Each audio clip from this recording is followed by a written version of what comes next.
Volume 3 love death and robots episode number 9। Episode 9 शुरू होता है और हम कुछ सैनिकों को देखते हैं जो कि जंगल के रास्ते से होते हुए कहीं पर जा रहे होते हैं क्योंकि उन्हें एक विच को मारना था। और उन सभी सैनिकों में से एक सैनिक ऐसा होता है जो कि कुछ बोल सुन नहीं सकता और जब वो सैनिक नदी के किनारे जाता है तो उसे एक सोने का टुकड़ा मिलता है। वहीं दूसरी तरफ उस विच को मारने के लिए सभी सैनिक प्लानिंग कर रहे होते हैं और तभी वो विच पानी से बाहर आती है और उस विच का पूरा शरीर सोने और हीरे जवाहरातों से पूरी तरह लदा हुआ होता है और उस विच का नाम सायरन होता है। और सायरन जब उन सैनिकों को देखती है तो वो नाचने लग जाती है और जोर जोर से चिल्लाने लग जाती है और सायरन की आवाज सुनकर सभी लोग पागल हो जाते हैं और नाचने लग जाते हैं। और फिर वो सभी सैनिक सायरन को पाने के लिए अपनी अपनी तलवार निकालकर एक दूसरे को मारने लग जाते हैं।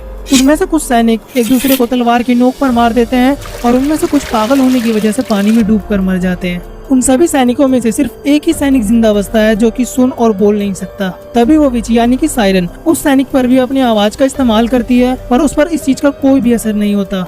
और इसके बाद सायरन बहुत ज्यादा परेशान हो जाती है कि कहीं उसने अपनी शक्तियों को खो तो नहीं दिया है। और उस विच के इन सभी कारनामों को देखकर वो सैनिक बहुत ही ज्यादा डर जाता है और वहाँ से भागने की कोशिश करता है पर बदकिस्मती से वो थोड़ा ही आगे जाकर एक पेड़ से टकरा जाता है और गिर जाता है और काफी चोट लगने के कारण वो बेहोश भी हो जाता है। और जब उस सैनिक को होश आता है तो वो रात बिताने के लिए उसी जंगल में एक सुरक्षित जगह पर सो जाता है। और फिर हम सायरन को देखते हैं जो कि उस सैनिक से बहुत ही ज्यादा इम्प्रेस हो गई थी और रात के वक्त वो उस सैनिक के पास आकर उसे देखने लग जाती है और फिर वो रात को उसी के साथ सो जाती है। और सुबह जब वो सैनिक उठता है तो वो देखता है कि उसके बगल में सोने से लदे हुए कपड़ों में एक लड़की उसके बगल में सो रही है। तब वो विच सैनिक को जागा हुआ देखकर उससे दूर भाग जाती है। उस लड़की के शरीर पर सोना लगा हुआ देखकर उस सैनिक के मन में लालच आ जाता है और उसके बाद वो सैनिक उस विच का पीछा करने लग जाता है और उसका पीछा करते हुए वो एक झरने के किनारे तक आ जाता है।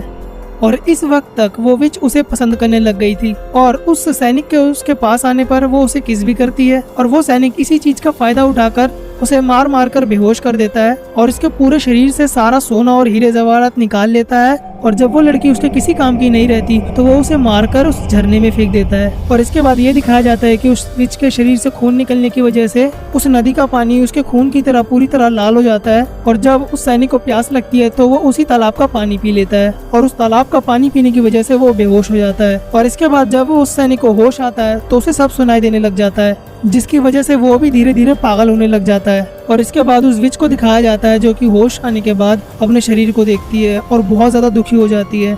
अपने शरीर की ऐसी हालत देखकर उस विच को बहुत ही ज्यादा दुख होता है और फिर वो उस सैनिक को देखकर बहुत जोर जोर से चिल्लाने लग जाती है और फिर वो सैनिक उसकी आवाज सुनकर पूरी तरह पागल हो जाता है और नाचते हुए उसकी तरफ आगे बढ़ने लग जाता है और वो भी बाकी सैनिकों की तरह मारा जाता है। और इसी एपिसोड के साथ ही वेब सीरीज यहीं पर खत्म होती है। Thank you so much for watching this video guys. I hope guys कि आपको ये एक्सप्लेनेशन जरूर पसंद आया होगा। अगर वीडियो अच्छी लगी हो तो प्लीज वीडियो को लाइक एंड शेयर जरूर कर देना एंड चैनल को भी सब्सक्राइब जरूर कर लेना ताकि मैं ऐसी नई नई वीडियोस लाता